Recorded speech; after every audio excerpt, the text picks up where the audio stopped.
Closing arguments are expected in former President Donald Trump's New York criminal trial today. And search and rescue operations continue at the site of a deadly landslide in Papua New Guinea. Good morning. I'm Windsor Johnston with NPR News, and here are today's top stories. The criminal hush money trial of former President Donald Trump is wrapping up in New York City this week. NPR's Andrea Bernstein reports attorneys for the prosecution and defense will present their closing arguments to the jury today. The defense goes first and is expected to argue that Trump was not aware that his personal attorney paid off an adult film star in the waning days of the 2016 campaign to keep quiet, and that the attorney, Michael Cohen, is a convicted liar who cannot be trusted. But the prosecution presented witness after witness and document after document to outline the scheme that Trump conspired with others right off the bat to work to suppress negative stories from women, authorized a payment to adult film star Stormy Daniels, then okayed calling the reimbursement to Cohen falsely a legal retainer. Judge Juan Merchan says he'll instruct the jury on Wednesday, and a verdict could come any time after that. Andrea Bernstein, NPR News, New York.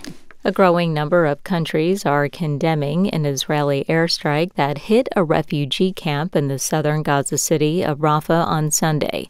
NPR's Aya Batrawi reports Palestinian health officials say the attack killed at least 45 people. This airstrike on Rafah really stands out for a couple of reasons.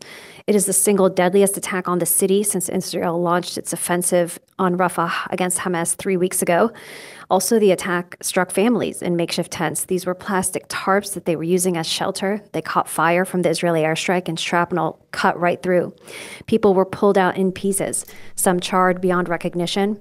It really was the stuff of nightmares. That's NPR's Aya Batrawi reporting. Israeli Prime Minister Benjamin Netanyahu acknowledges that there had been a tragic mistake and that Israel was investigating.